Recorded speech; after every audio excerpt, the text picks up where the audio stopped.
आदाब, जय भीम, जोहार। जैसा कि आप लोगों को मालूम है, अभी पूरे झारखंड में फर्स्ट फेज़ का जो चुनाव है वो 13 मई को होने वाली है। इसी चरण में हम अभी पलामू लोकसभा में मौजूद हैं और यहाँ के पलामू लोकसभा के गढ़वा ज़िला में मौजूद हैं। और यहाँ आप पीछे देख रहे होंगे जैसा कि गढ़वा का टाउन हॉल है और हमारे साथ छात्र नेता मोहम्मद मुबारक अंसारी मौजूद हैं और इनसे हम जानने की बहुत सारे मुद्दों को हम इनसे डिस्कस करेंगे और इनका क्या जो बयान है वो हम लेंगे।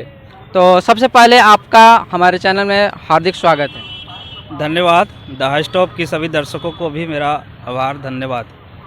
क्या इस बार जो माहौल जो है पलामू लोकसभा का वो क्या आपको देखने को मिल रहा है? क्या अभी वर्तमान जो 10 साल से रहे हैं सांसद बीडी राम वो दोबारा तीसरी बार सत्ता में आएंगे या इस बार सत्ता से बेदखल हो जाएंगे या उनके जगह पर ममता भुइयां आएगी या तीसरे प्रत्याशी जो हैं बसपा से वो कामेश्वर बैठा आएंगे? क्या लगता है आपको? देखिए, इस बात को कहने में कोई संकोच नहीं है कि इस बार यहाँ के जो भाजपा के प्रत्याशी बीडी राम है उससे जनता त्रस्त हो चुकी है। वह कभी फील्ड में नहीं जाते हैं।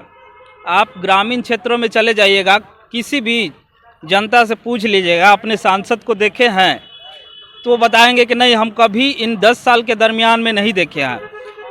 सोचिए, जो सांसद हैं वो क्षेत्र में जाते नहीं है तो वो सोचिए काम कितना करते होंगे, विकास कितना करते होंगे। देखिए, हमारा जो पलामू है यहाँ सिंचाई का कोई साधन नहीं है। सिंचाई का साधन नहीं होने के कारण यहाँ पे किसान लोग पलायन करते हैं, यहाँ के जो मजदूर हैं वो पलायन करते हैं और उनको दूर आपको सूरत जाना पड़ता है, चेन्नई जाना पड़ता है। दुर्भाग्य है यह पलामू का कि हमारे झारखंड में इतना संसाधन होने के बावजूद भी यहाँ के मजदूरी करने के लिए दूसरे राज्यों में जाना पड़ता है और आए दिन यह खबर सुनने को मिलती है कि फलाना गांव के आदमी जो वहाँ पे मजदूरी करने गए थे, काम करने गए थे, आज उनकी लाशें आई है। यह बड़ी दुर्भाग्य होता है कि यहाँ से एक तरफा 2 बार बीजेपी सांसद को जिता करके दिल्ली भेजने का काम किया, वह रोजगार के क्षेत्र में कुछ नहीं काम किए, है ना। और जो मनरेगा की कामें होती थी वो भी कब्जा हो गया है। उसमें भी देखिए अभी जेसीबीसी काम होता है। बेचारा बताइए अब लेबर क्या काम करेगा? अब उसको मजबूरी बन जाता है कि दूसरे राज्यों में जा कर के मजदूरी करेगा, सरिया सेटरिंग का काम करेगा, लेबर का काम करेगा, पलदारी का काम करेगा। यही बच गया है उसके पास।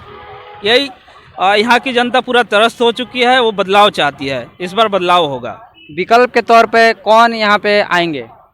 उनके विकल्प कौन यहाँ पे बनने के योग्य हैं? देखिए, जनता वैसे सांसद को चुनना चाहेगी जो रोजगार दे, है ना, जो महंगाई कम करे, जो भ्रष्टाचार कम करे, है ना। इन सारे मुद्दों पे इस बार देख करके वोट देगी। और इस बार इंडिया अलायंस के तरफ से ममता भुइयां है और मुझे लगता है कि ज़्यादा रुझान उनके तरफ से है। देखना दिलचस्प होगा कि आने वाले समय में जनता किस तरफ जाती है। आप एक छात्र नेता हैं, आपके छात्र नेता हैं, झारखंड में बहुत प्रसिद्ध भी रहे हुए हैं। 60-40 नियोजन नीति जब से झारखंड में लागू हुआ है तब से जयराम महतो जो हैं वो बहुत पॉपुलर हुए हैं। वो उन्होंने अपना जो है पार्टी के हिसाब से यहाँ पर अपना प्रत्याशी क्यों नहीं दिया? क्या इस पे कहेंगे आप? देखिए, जयराम महतो की जो पार्टी है झारखंड JBKSS, वो अभी नई उभरी पार्टी है और उनके पास संसाधन कम है।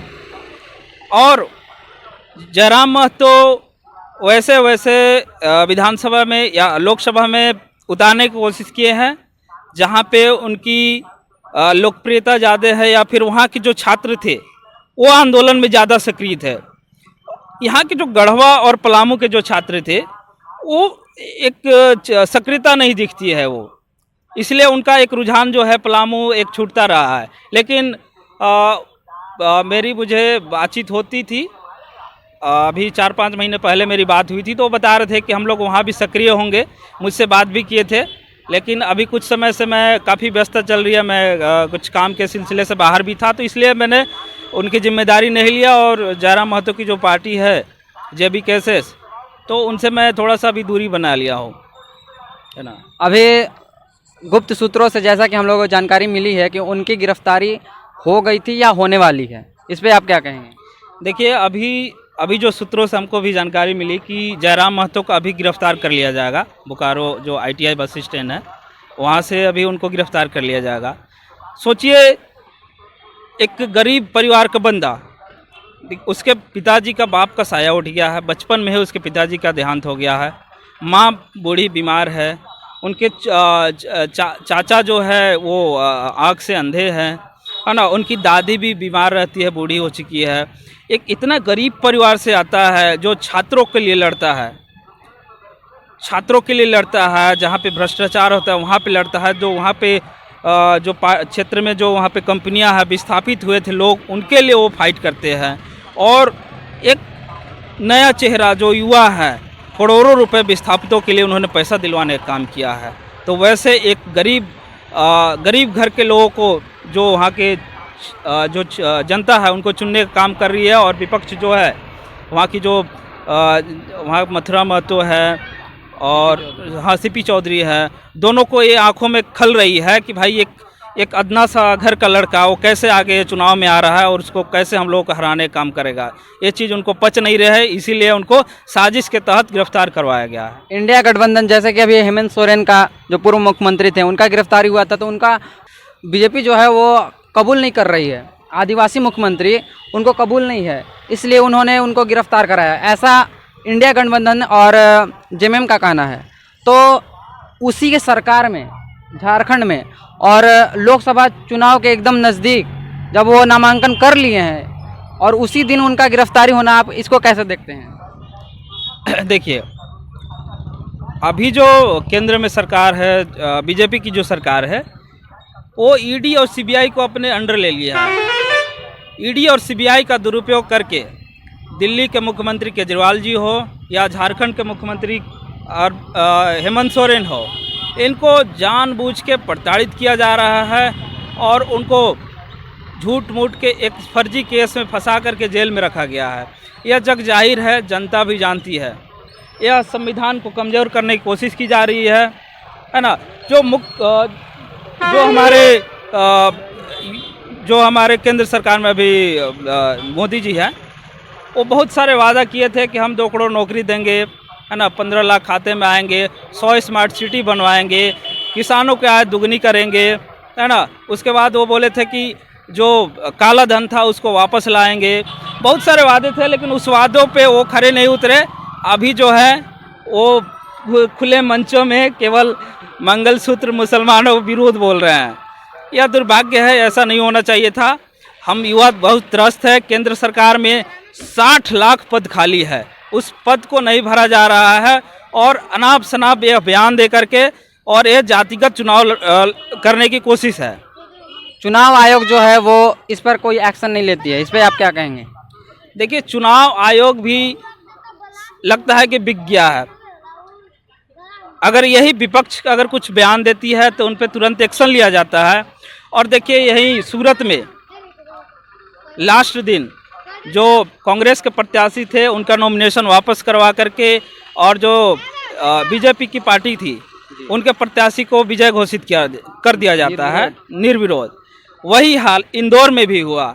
इंदौर में भी लास्ट नॉमिनेशन के लास्ट दिन में जो कांग्रेस के प्रत्याशी थे अक्षय बंका जी, उनका नॉमिनेशन वापस करवा करके बाकी जो निर्दलीय प्रत्याशी थे उनका भी वापस करवा करके और वहाँ से भी इंदौर से भी बीजेपी को जिताने की कोशिश किया जा रहा है। इनडायरेक्टली कहिए तो संविधान को कमज़ोर करने की कोशिश किया जा रहा है। तो इस पे जो सुप्रीम कोर्ट है वो कोई एक्शन नहीं ले रही है, जैसा कि सुप्रीम कोर्ट है अपना एक्शन लेती है। जैसे अभी ED से उन्होंने जवाब मांगा है कि ऐन लोकसभा चुनाव से पहले अरविंद केजरीवाल को क्यों गिरफ्तार किया गया। तो और मुद्दों पर जो सुप्रीम कोर्ट है वो क्यों नहीं अपना सवाल करती है? देखिए, सुप्रीम कोर्ट सर्वोपरि है और हम सबको आस्था है, विश्वास है कि जो सुप्रीम कोर्ट है वो अच्छा निर्णय लेगी, सही निर्णय लेगी। देर सही वो सही निर्णय आएगा, हम सबको विश्वास है। और जो भी गलत होगा उस पर सुप्रीम कोर्ट सही निर्णय लेकर के न्याय करेगी। लास्ट में हम एक और सवाल आपसे करेंगे कि इस बार पलामू में किसको आना चाहिए? देखिए, ये सवाल थोड़ा सा टिपिकल है। हम लोग युवा जो है, हम लोग वो चाहते हैं जो रोजगार दे उसको जिता कर। अभी जैसा कि आप लोगों ने देखा होगा कि ऐन चुनाव से पहले ममता भूया जो बीजेपी में थी, वो चुनाव से पहले तुरंत आरजेडी ज्वाइन कर लेती हैं और तुरंत उनको टिकट भी मिल जाता है और चुनाव लड़ रही हैं। तो क्या जनता उन पर विश्वास करेगी? देखिए, जनता ने हर तरीका से, हर तरह का जो समीकरण बनता है वो देखा है। कांग्रेस और जेएमएम मुझे लगता है एक ही है। कभी जेएमएम के कांग्रेस के नेता बीजेपी में जाते हैं, बीजेपी के नेता कांग्रेस में जाते हैं। उनका ढुलमुल रवैया रहता है, उनका कोई वैचारिक मजबूती नहीं होता है। और विपक्ष जो जनता है यहाँ से त्रस्त है। हम जैसे जनता है, जनता का मन है कि कोई तीसरा मोर्चा आए जो जनता के मुद्दे पे लड़े। बीजेपी और जेएमएम दोनों, कांग्रेस दोनों एक ही है। दोनों ने जनता को लूटने का काम किया है, दोनों एक जैसे हैं। तो क्या इस बार बसपा से जो कामेश्वर बैठा है वो दूसरी बार सांसद बन सकते हैं? देखिए, इसमें कहा नहीं जा सकता है, त्रिकोणीय मुकाबला होगा और यहाँ से तीनों कैंडिडेट हैं, दमदार हैं। मतलब तीनों कैंडिडेट में टक्कर है। हमारे साथ थे मुबारक अंसारी और इन्होंने जो हमारे लिए वक्त निकाला, इनका बहुत बहुत शुक्रिया अदा करते हैं। हमारी टीम पूरी शुक्रिया उनका धन्यवाद करती है। और इसी प्रकार के न्यूज़ देखने के लिए हमारे चैनल को, दी हैश टॉप चैनल को सब्सक्राइब करें। आप लोग वीडियो देखते हैं लेकिन चैनल को सब्सक्राइब नहीं कर रहे हैं, तो इसको आप जल्दी ज़रूर सब्सक्राइब करें, क्योंकि अगर आप सब्सक्राइब करते हैं तो आपका कोई घाटा नहीं होता है, लेकिन हमारा जो हौसला है वो हौसला बढ़ता है। इसलिए आप चैनल को सब्सक्राइब जरूर करें और कमेंट में अपनी प्रतिक्रिया जो है वो देना न भूलें। धन्यवाद। मैं एमडी हसनैन नवाज।